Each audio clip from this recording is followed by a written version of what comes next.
Vasudevaya. Om Namo Bhagavate Vasudevaya.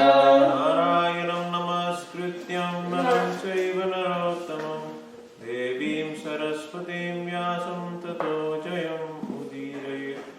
Nashtaprayeshu abhadreshu nityam bhagavata sevaya. Bhagavate uttamashloke bhaktir bhavati naishtaki. Krishnaya Vasudevaya Devaki Nandanaya cha Nandagopakumaraya Govindaya Namo Namaha.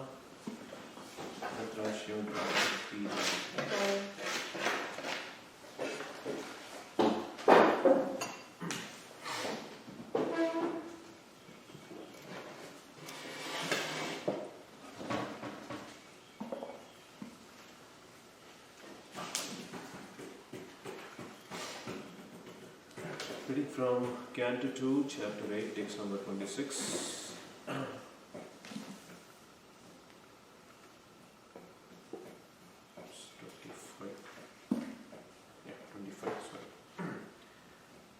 Atra pramanam hi bhavan parameshti yathatma bhuhu aparecha anuttishtani purvesham purvajai kritam atra pramanam hi bhavan parameshti yatatma bhuhu aparecha anuttishtani purvesham purvajai kritam atra pramanam hi bhavan parameshti yathatma bhuhu aparecha anuttishtani purvesham purvajai kritam Atra paramam hi bhavan parameshti paratatma bhuhu aparechanutishtanti purvesham purvajai kritam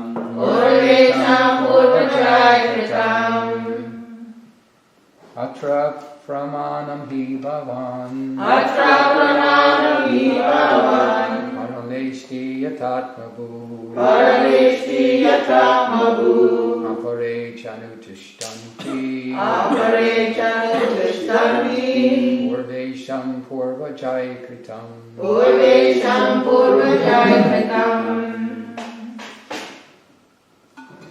Atra pramanam hi bhavan parameshti yathatma bhuhu aparechanutishtanti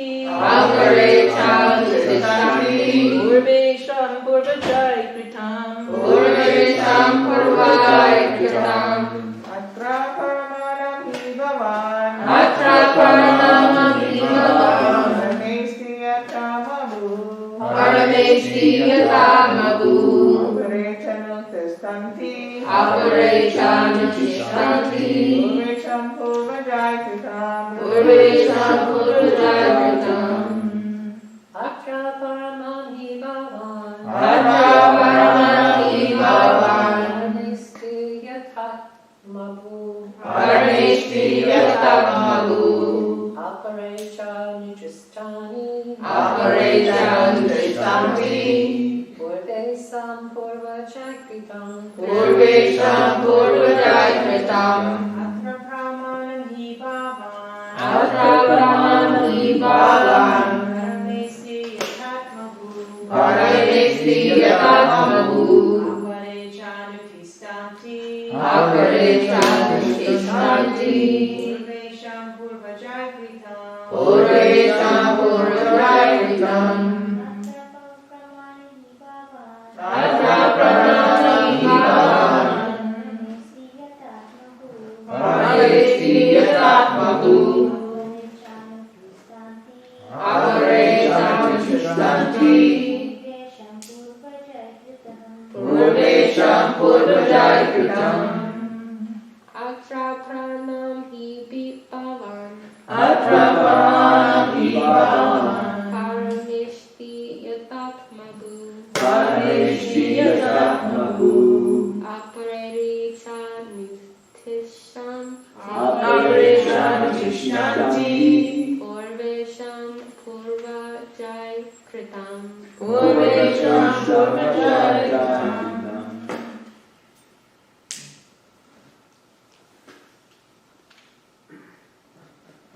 Translation by Divine Grace Srila Prabhupada. O great sage, you are as good as Brahma, the original living being. Others follow custom only, as followed by the previous philosophical speculators.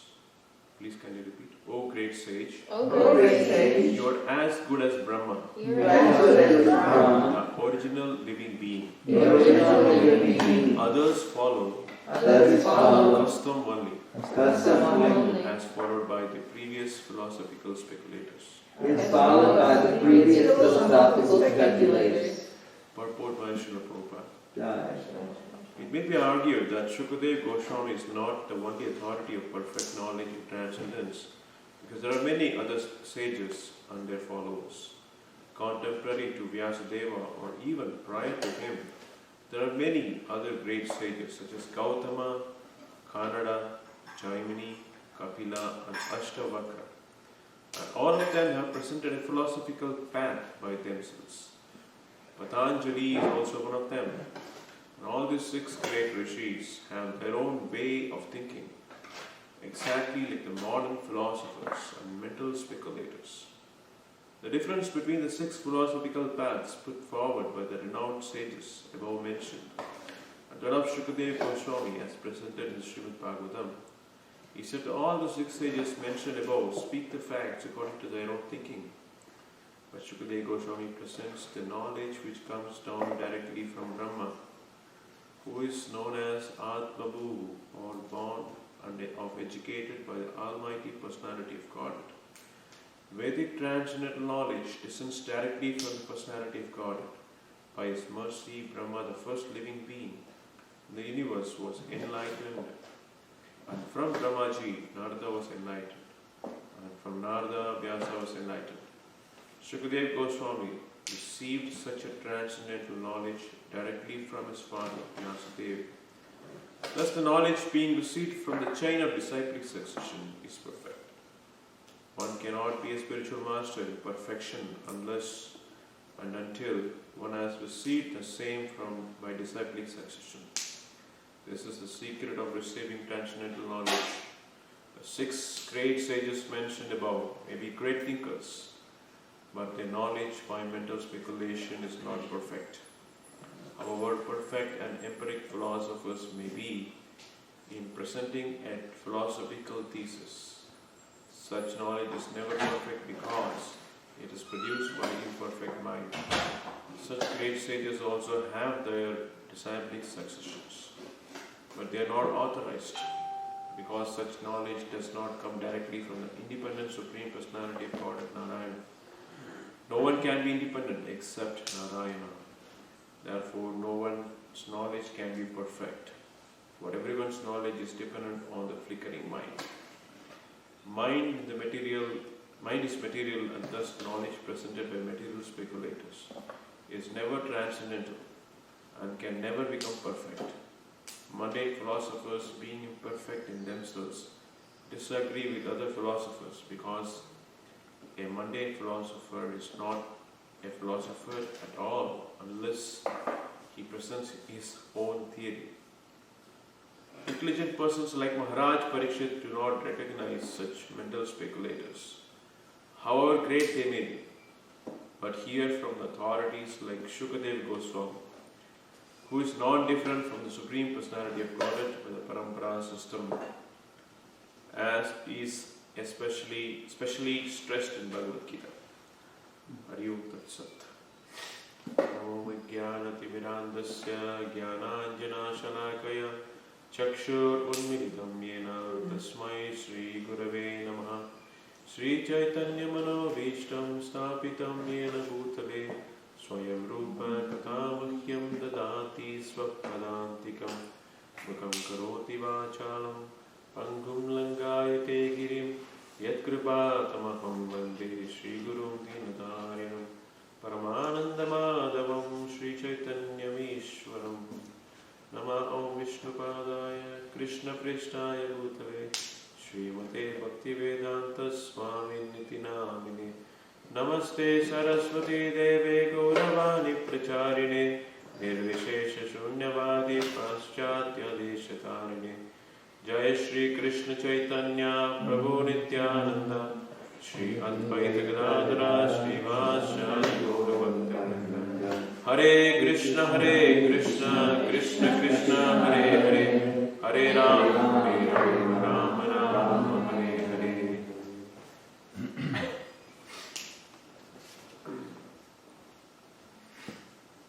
Atra pramanam hi bhavan parameshti yatha prabhu apare cha anutishtanti purvesham purvajai kritam. Atra pramanam hi bhavan. So, Parikshit Maharaj is addressing Shukadeva Goswami. He's been asking a lot of questions in this chapter, and here is summarizing all his questions and is addressing to his spiritual master Shukadeva Goswami. So he's saying, so you are not an ordinary person, who says Shukadeva. So the previous verse also, he's mentioned it twice. He said you are Bhagavan. So the word Bhagavan, as we know, is not utilized for any normal being. So it is used to address either the Supreme Personality of Godhead or someone who has His grace, who has His potency, who is His specially empowered soul, like Narada Muni or Shukadeva Goswami in this case. And he also says Mahamuni. And having said that in the previous verse, so he wants to substantiate that in this verse. But I'm not saying this. So it's not just I'm wanting to please you and I'm telling you this thing. But rather, the pramana, the proof for that is that you are speaking in the same line as received by Parameshti. Parameshti means we are referring to Brahma, the creator of the universe. And your Atma-bhu, you're born directly from the Lord. So, one is Parameshti is Lord Brahma, who is born from the Lord himself, who has no other father or mother. So it's directly coming from the Supreme Lord. In one sense, Shukadeva Goswami is also coming from the Supreme Lord. So he is the son of Vyasadeva. So we know Vyasadeva is a literary incarnation of Krishna. So Vyasaya Vishnurupaya, Vyasarupaya Vishnave, Namo Brahmanide, Vyasishtaya Namo. It's one of the invocation mantras from the Vishnu Sahasranama.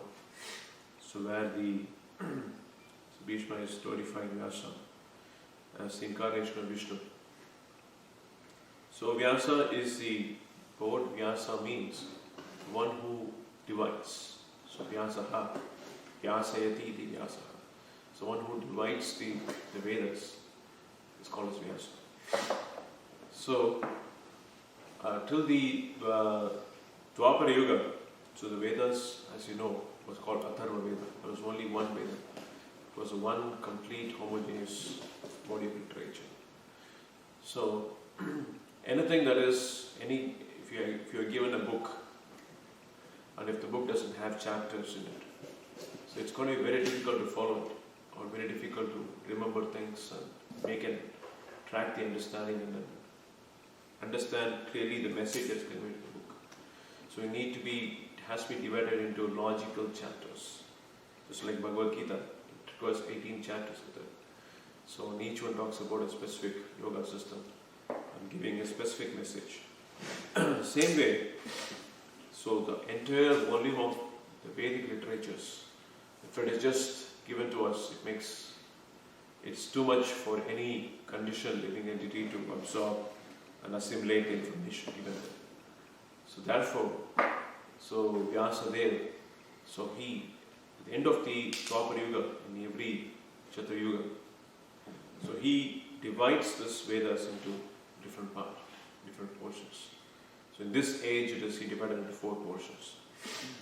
And usually it is as someone who is empowered by the Supreme Lord, the Satyavesha Avatar, who does this. Because it's not an ordinary work to divide this entire volume of Vedic literatures into different logical topics. So it requires special divine understanding, without which nobody can accomplish such a task. And in this, so usually that living entity who becomes Vyasadeva, so he is empowered to do the task. But somehow, in this age, in this Dwapara Yuga, in this 28th cycle of this Manvantara, so there was nobody who was found to be qualified for that purpose. So then Lord Vishnu himself took that role of Vyasadeva. Then he took the task of dividing the whole volume of literature into 4 parts. So why does he need to do that? He needs to do that. Can somebody give me some? What are your thoughts? What do you think he needs to divide into 4 portions? You just said that the conditioned souls in this age wouldn't be able to really comprehend it all in one book without division to help us to remember. So it must be the same reason. Huh? Good. So, thank you, Prabhu. So he divides it into 4 Vedas and he appoints his disciples to further deliberate on those topics. So after dividing that in 4 Vedas, so he calls his 5 major disciples. Some of them are listed here. So Jaimini, then Gautama, then Khandada, then Jaimini, Kapila, and Patanjali. So he calls his chief disciples and then says, "My dear disciples, please go ahead and read this Vedic literatures and tell me what you think is the essence of it." So then they go forward and then they spend a lot of time and they all make their own thesis, their treatise, so their PhD thesis. They do it after the completion of the study. And then they come with different darshanas. So darshanas means the perspectives. So they present their perspectives to Vyasadeva. And then there are 5 other major treatises apart from Vedanta. So first one is called Nyaya. So Nyaya was done by Gautama. So he did the Nyaya work is the work which actually sets the basis for interpreting the Vedic literatures. So the rules and regulations and what is the epistemology, so all those things he assimilates and he lists it out into a body of literature. So he has his own Nyaya Sutras, so which becomes the Paribhasha Sutras for how to understand the Vedic literatures, the do's and don'ts, etc. So Nyaya is superseded by the next philosophy called as Vaisheshika. So Vaisheshika was proposed by Khandada. So he went on to some different other details. He didn't focus on the details that Nyaya was focusing on. So he was focusing on the atomic theory. He was main topics of this 5 darshanas. They covered different topics. So first thing is the material world. And next thing is our position in the material world, Jivatma. And third one is God, Ishvara, who is Ishvara. And the fourth one is moksha, and karma. There are five different topics that is being touched upon. Karma and moksha. So, second one, Vaisheshika. So by Vaisheshika Sutras, which is written by Kannada. So he gave a thesis on what are the different components of this material world and how it is all made up of the atoms and what governs this atoms, this behavior of atoms and time factor. So he's giving all those different theses, his philosophical thoughts in that second Vaisheshika treatise. And then it was followed by Sankhya. So this Sankhya system was proposed by one of the disciples of Vyasa by the name Kapila. So this is not the Kapila who is incarnation of Krishna, who speaks the Srimad Bhagavatam in the fourth canto of Srimad Bhagavatam. So different Kapila. So he gave a treatise on the relationship or difference between matter and spirit. So he goes on in great detail. So he's the first one to talk about the soul, Atma. And so that was his contribution. And that was followed further by yoga, by Patanjali. So Patanjali, he did deliberate upon the how that Atma can connect to Paramatma, the gods, Ishwara, and what are the different the ways to do it. And he emphasized more on the asanas. So that's why it's very popular, the Patanjali system. So a lot of people talk about Patanjali. So he gave the sutras on what are the niyama, how to follow these different asanas, and how to get the benefit of it, and also bring the focus back to the Supreme Lord. So after this was the fifth one, which was proposed by Jaimini. So Jaimini proposed this fifth one called Karma Mimamsa theory. So he kind of continued the effort made by his predecessors, and he mentioned that karma, everyone has an inherent duty to perform, which is very tuned with one's nature, and how the karma has to be performed for different results. So in terms of rituals, in order to please certain demigods, or in order to reap certain benefit at a certain time, or in order to mitigate certain astrological issues. So all these different things he deals in this Karma Mimamsa. So this Karma Mimamsa was very popular, but this was all in the beginning of the Kali Yuga, end of Dwapara Yuga and beginning of Kali Yuga. So all of this kind of over a period of time degraded, and so that's why we see that in the beginning of the Kali Yuga, so this Karma Mimamsa was very, very popular.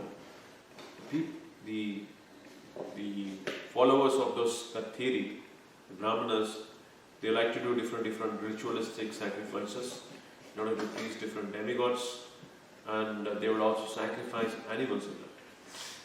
And because it became so focused on sacrificing animals, so then that's when Buddha had to come. So Buddha came, so this is Gautama Buddha. So he came and then he preached Nastika philosophy. So he preached the philosophy of do not follow the Vedas, keep the Vedas aside, and follow the Ahimsa dharma, or follow the tenets of Ahimsa and try to acquire knowledge. So he made an emphasis on that. So in that sense, in one sense, he kept the Vedas apart. So that was Gautama Buddha who brought in this Nastika philosophy. So in the original understanding of the scholars, so there are 6 Nastika philosophy, there are 6 Astika philosophy. Nastika is that which is atheistic, and Astika is that which is theistic. So amongst the Nastika is Charvaka, and there is also this Ashtavakra, and there is Buddhism, Jainism, and others. And amongst the Astikas, as we already discussed about the 5 different disciples of Vyasa. And the 6th one is Vyasadev's own Vedanta Sutra. So he looked at his treatise of his disciples, and they were all a good contribution by its own right, and but he thought that was not complete, or that doesn't really give the essence of the Vedas. So he compiled Vedanta Sutras. So he compiled Vedanta Sutras, which is about it has got 4 different adhikaranas, 4 chapters, which deals with what is Brahman, Atato Brahma Jigyasa starts with that, and then it goes on to examine all the Purva-paksha. Purva-paksha means a previous treatise, and it criticizes it, it finds dissects it, then finds faults in it, and then the next he talks about what is the way to acquire proper knowledge and what is the benefit of acquiring proper knowledge. 4 different chapters. So, having compiled this Vyasadeva, so we know this how Vyasadeva, he compiled these Vedanta Sutras, then he compiled Mahabharata, but he was not satisfied. So because he hasn't brought out the real essence of the Vedas. So all these are different branches of the Vedas.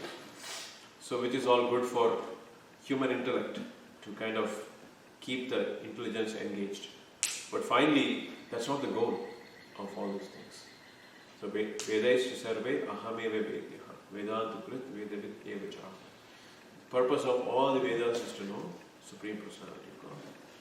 So somehow Vyasadeva was, although he's incarnation of Krishna, so he wanted to show the world that again everybody needs a spiritual master to come and instruct and give a direction.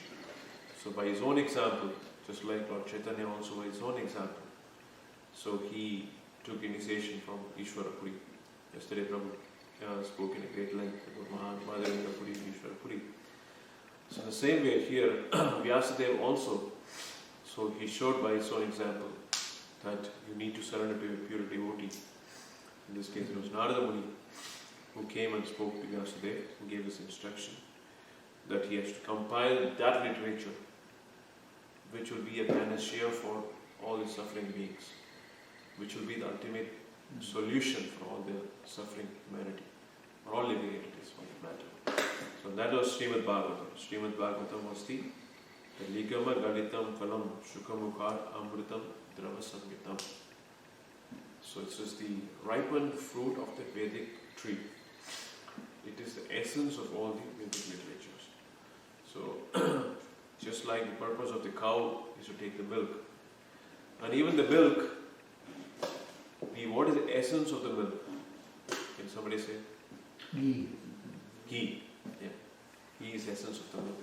So after so much of a churning of milk, you have to boil the milk, you have to churn the milk, churn the butter, sorry, you have to make the milk into butter, and you have to boil the butter, then you have to get the ghee out of it.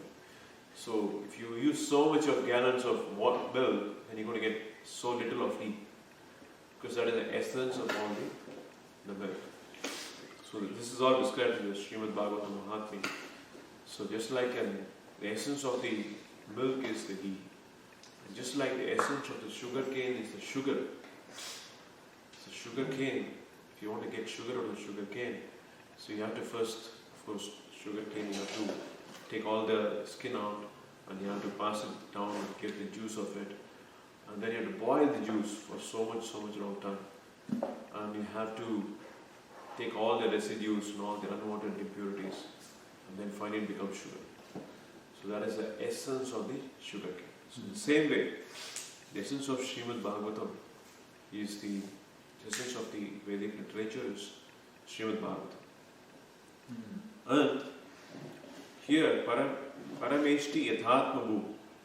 So Yathatma Bhu is Shukadeva Goswami also, the son of Vyasadeva. In that sense, he is directly born from the Lord himself. So Skanda Purana gives a detail about how Shukadeva Goswami was born. So Shuka, he was in the womb of his mother for 16 long years. Not 9 months or 8 months, 16 long years. And then, so Vyasadeva, his wife was a daughter of Sage Jabal. So her name was Pingal. So Shukadeva Goswami, he remained in the womb of his mother for 16 long years. And he didn't want to come because he was a Brahmavadi in the beginning. So everything is Brahman for him. Whether he comes out of the womb or whether he stays in the womb, it doesn't matter for him. So because it's all one and the same. So he had a complete understanding of the Brahman realization and he was in that platform. So Brahmavadis are different from Mayavadis. I'm sure you all know that. So Mayavadis are people who think, or the school of thought which says that Brahman is truth, but everything else is false. So Brahma Satyam, Jagat Mithya. So the world is false, the world is illusion. And the world is unreal. It's not illusion, it's unreal. So to think that this world is real and to have any business with the world is a fool's paradise, according to them.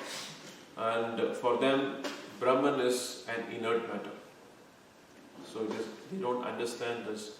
Brahman is actually an effulgence coming from the Supreme Lord. That is Mayavadi. Whereas Brahmavadi is a school of thought where they understand that Brahman is an effulgence of Supreme Lord. And the world is real. They don't see the world as false. But they have a likeness towards Brahman. They want to be in that effulgence. They want to be in that inertness. They want to experience the bliss in that inertness.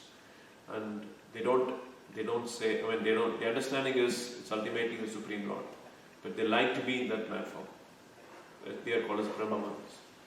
And these Shukadeva Goswami was one of that. So he had that kind of conception in the beginning. And it is again, it's all a pastime of the Supreme Lord. So we'll get to some detail of that later. So Shukadeva Goswami did not want to come out of the womb of his mother. Then Vyasadeva requested so much, and then he had to bring Lord Krishna from Dwaraka in order to plead with Shukadeva Goswami to come out of the womb of the mother. So that is the story of Skanda Purana. So then, when he comes out, as soon as he comes out, he was a 16-year-old man. So he immediately walked away from home. He did not stay in home for a moment. And he immediately walked away from home, started walking out. Then his father Vyasadeva was completely bewildered. So, my son, where are you going? My son, where are you going? He was pleading. But it is said in Srimad Bhagavatam also, it says in the Bhagavatam, you see, that he did not reply, he just kept walking. But the reply came from the trees, the echo came from the trees, the echo came from the mountains, and there was no reply from him. Because according to him, everything was part and parcel of the Supreme, and he had a complete understanding of Brahman. He didn't make any distinction, because for him it was irrelevant. All that concerns to him is the Brahman. So he kept walking. Shukadeva Goswami kept walking. And so then we see that as he kept walking, Vyasadeva was very, very disturbed. So he didn't want his son to just go away like that. He didn't get a son just for that purpose. So he walked behind him. And as he walked behind him, then comes this very popular incident from Srimad Bhagavatam. So we see that from the first canto, 4th chapter of Srimad Bhagavatam, how when Sage Shukadeva Goswami was going ahead, and Vyasadeva was following him, so they were passing through a lane, and nearby there was a pond.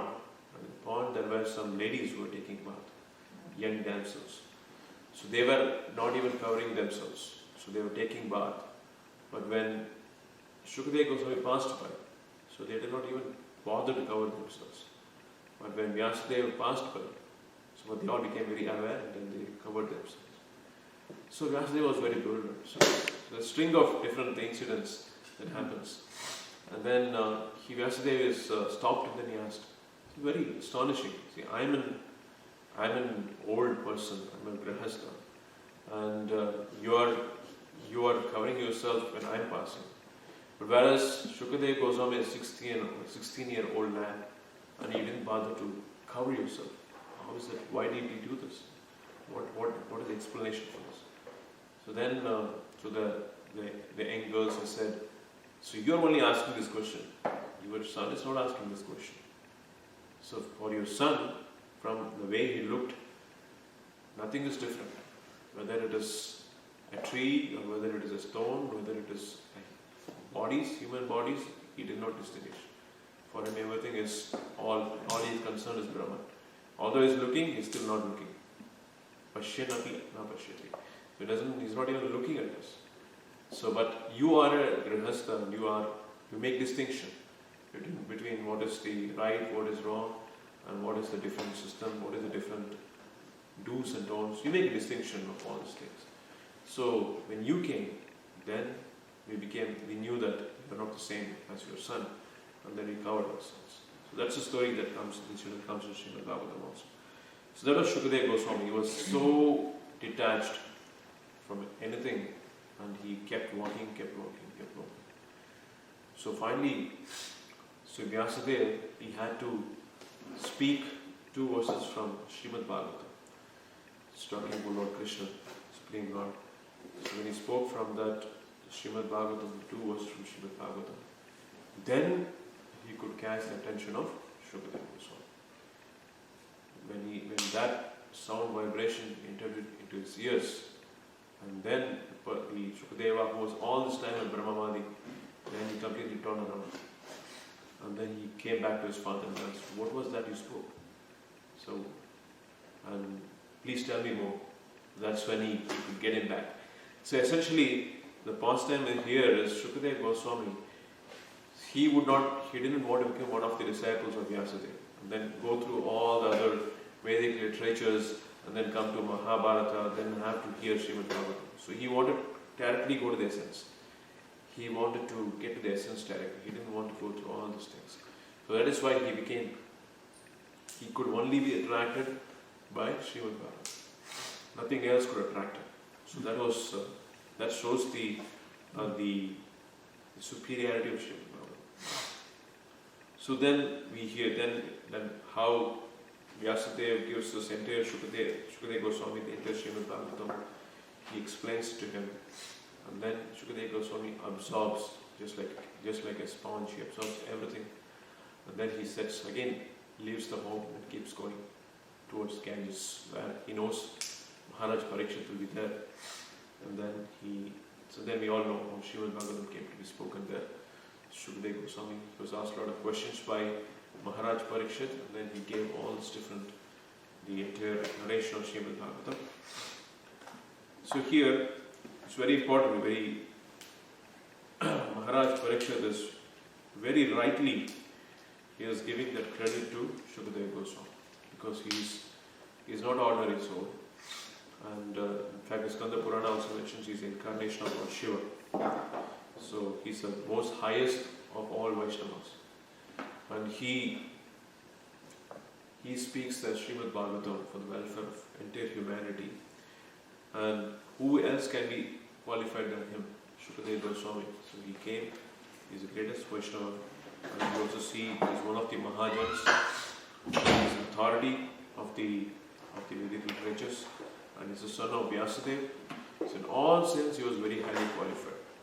So that's why Parikshit Maharaj is giving that credit, he's calling him Bhagavan, he's calling him Mahamuni, and here he's calling him, he is as good as Brahma. Here he mentioned Parameshti, Prabhu. So that's a speciality of Shukadeva Goswami. His glories is very, very, this cannot be described. So we see further how here in Srila Prabhupada's the purport, he mentions about Muni. Mundane philosophers being imperfect in themselves disagree with other philosophers, because a mundane philosopher is not a philosopher at all unless he presents his own theory. So Prabhupada is referring to the word Muni. So the word Muni means one who agitates the mind to come up, to think about, speculate his mind, come with some theory, come with some philosophy, just like the modern scholars. So they always want to find something more. The purpose of them find more is to get some grant and get some money to be able to use for other purposes, to make their own good bank balances. Ultimately, they are not coming to find what is the ultimate spiritual truth. Because ultimate spiritual truth cannot be found by any kind of mental speculation. It can only be found by listening. So, listening from Shruti, from the Shastras, from the great authorities of the Shastras, from Acharyas. That's the only way to understand the spiritual truths. Any amount of mental speculation, any amount of mental agitation will not help in finding the spiritual truth. So that's why we see that there is a descending process and there is an ascending process. So ascending process is the process by these mental speculators, these jnanis, this so-called scientists. They want to do an ascending process. They want to assimilate things, use the existing knowledge, and then try to find new things. But they don't really make good advancement when it comes to spirituality. They may make some advancement in finding out what is there in this material world, try to understand more about this material world, its workings, its way of the different laws of nature. They can find and they can manipulate, they can make some use out of it, they can make some gadgets, some instruments, some appliances that makes their life comfortable.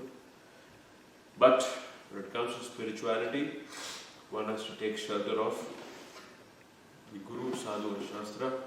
One has to take shelter of the disciplic succession. There's so much of emphasis on disciplic succession here. So even in the Vedic tradition, like we saw that how these scholars were there, but they could not come up to the ultimate understanding of the Vedas. They did their best and then they came up to different treatises. They used their mind, their intelligence to come up with these different treatises. But it did not really match up to the ultimate Vedanta theory, or what is the ultimate conclusion of Vedas as given by Vyasadeva. So one has to follow the Guru disciple succession. So there are different kinds of gurus. So even in there are material gurus also. So in those days, nothing called as a teacher. So they all called teachers as gurus. Like Dronacharya was teacher for all the Pandavas. But he didn't impart the highest spiritual knowledge. He gave them material training, he gave them information about how to earn a livelihood by being following your own dharma, being a Kshatriya or being a Brahmana. But he did not teach the highest because he didn't himself know. So it required Lord Krishna to be the actual spiritual guru. So one has to follow the disciplic succession, coming all the way from Krishna. So otherwise it is not an authorized disciplic succession. Prabhupada mentions here, all of them had their own disciplic succession. So here he says in one place that the sages have their own thinking, and so they are all speaking from their own thinking. Here in one place he mentions that all these sages had their own disciplic succession, but it did not match up to it's not like the disciplic succession coming from Krishna himself, the Vaishnava Sampradaya. So that is only comes by following the Sampradaya and taking a proper instruction under a proper Guru, and then being trained by him, serving him and asking him right questions, and following and then sticking to that parampara system is very important to maintain the purity. Otherwise the message is lost. If we try to add any information, we try to add our own mental speculation to it, or our own improvements we try to add, it doesn't work. So we have to follow the Guru, Sadhu and Shastra, and we have to stick to that. And that's when we get success. So otherwise it might apparently appear like a good scholastic presentation, a good things, but ultimately it doesn't make any benefit to us. So real spiritual benefit happens when we follow the injunctions laid down by great acharyas. You follow that with all your heart, with all your mind, intelligence and your body, fully dedicated to that. So that is when we get blessed by the parampara system, and we can be successful. So with that, I would like to stop here.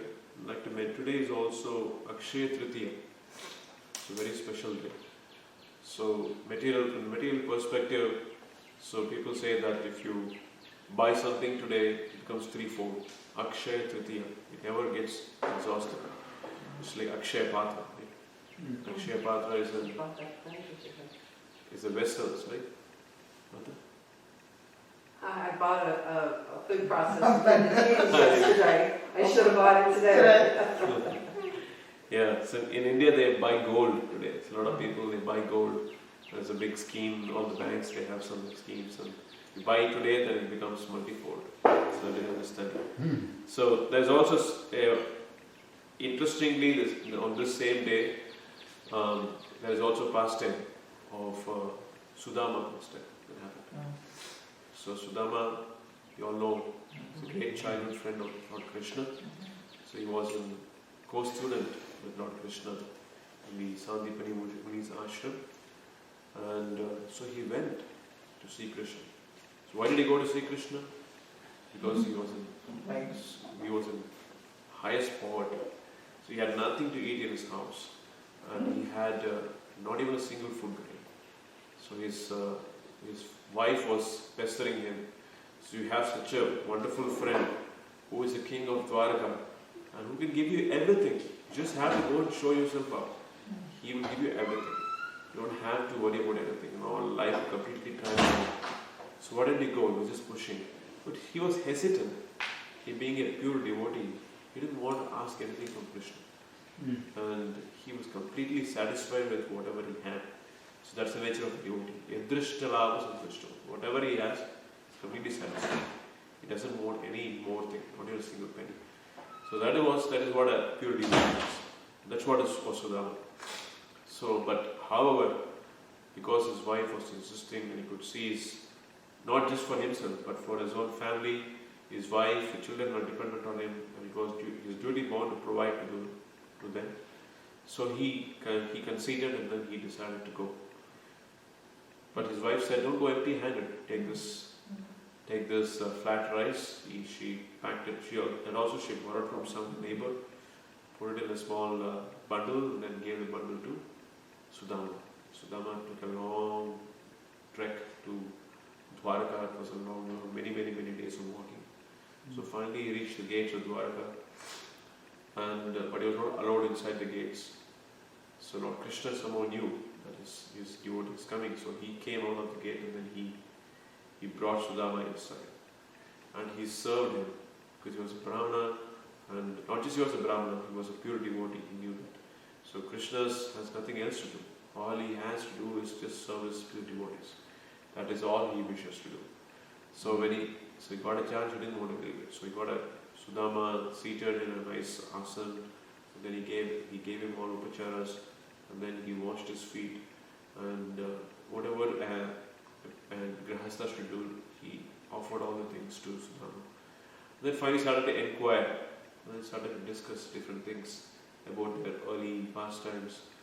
When they were just co-students, they were in the same tutelage of Sandipani Muni, and how once they went to the forest and then to collect firewood, they got lost in this storm, and they were somehow hiding. And then finally his teacher, Sandipani Muni, he came and then he somehow saved them and brought them. So he was recollecting all these different incidents that happened. And so Sudama was also happily lost, talking about all these things. He forgot his purpose. He was completely lost in just thinking about Krishna, looking at his beautiful form, and forgot about his wife, forgot about everything, his family, and completely absorbed in thinking about him. But Krishna knew why he came, because he is the Bhaktavatsala. He knows his wife is also a devotee of him, and he definitely wanted to benefit him in some way. And then so he first asked, what did my Babiji, what did my sister-in-law send? She must have sent something for me. Then he was just confused. Should I say or not say? Krishna is such a great king. He has all the opulences. And what am I here going to give him a bundle of flat rice? It looks really absurd. He didn't want to show it, but Krishna was, what happened? What is it? Oh, there's something here. So he just got it and he took that bundle and then he ate. So it is said that he ate one mouth and he ate the second mouth. Then when he was going to take the third mouth, then Rukmani stopped him from eating the third mouth. So the Acharyas write in the purport that if you had to eat the third mouth, then she has to go and become a maid servant in their house. Something like that. And some of these three things are always connected, even for Bali Maharaj. So Mahamanadev, he took 2 steps, and then third step he was going to keep on Bali. But for that he had to become a gatekeeper for Bali. If you remember, pushed him to this Patala Loka, but he had to become a gatekeeper there. So it said Ravana came there, and he was kicked by Bali, kicked by Vaman. And then he went and fell very far. So, like that, so he becomes, Lord becomes, he's sold out to his devotees. But Rukmini did not want to be sold out. So she wanted to be careful. So she said, okay, please stop here, and then that's good enough. So they already got everything that they need, all the opulence, all the palaces, everything they already have. So then Sudama did not know all those things. So Sudama thought, okay, I came here and I'm going back. Then he thought, oh my God, why did I come here? I came for a purpose. I came to ask something and I forgot. Now what can I do? Now I already left the palace. So he thought, okay, I'm going to be completely beaten up by my wife. And then, but when he went to his village, he could not see his house. His house was nowhere to be seen. And suddenly his wife was also not to be seen. She was completely transformed. She was effulgent. She had new, beautiful decorations on her body, and she had jewels and costly sarees. He could not even recognize her. So that was complete transformation. Then of course she welcomed him. She thought he would have asked him, but he did not even know that Krishna already knew everything. He already did what he needed to be done. So that is what is Krishna. So Krishna asked without giving. So Srimad Bhagavatam also says, Akama Sarvakama Moksha Kama Udharadi Tigrena Bhakti Yogena Ichate Purushapara. So if you worship the Supreme Lord, so if you have a desire, if you don't have a desire, if you have all desires, or you have desire for getting moksha, so please worship the Supreme Lord with full attention, with full specific focused attention. Tivrena Bhakti Yogena. So that is the conclusion of Bhagavatam. So conclusion is, at all costs, at all situations, we have to worship the Supreme Lord as life of life, our life, and that will ultimately benefit us. Any questions, any comments from the devotees? I have to. Good thing Krishna listened to Rukmini. Nowadays no man wants to listen to anything. The wife says, at least he stopped. There's one thing. I wanted to know about, you said so many things. One was the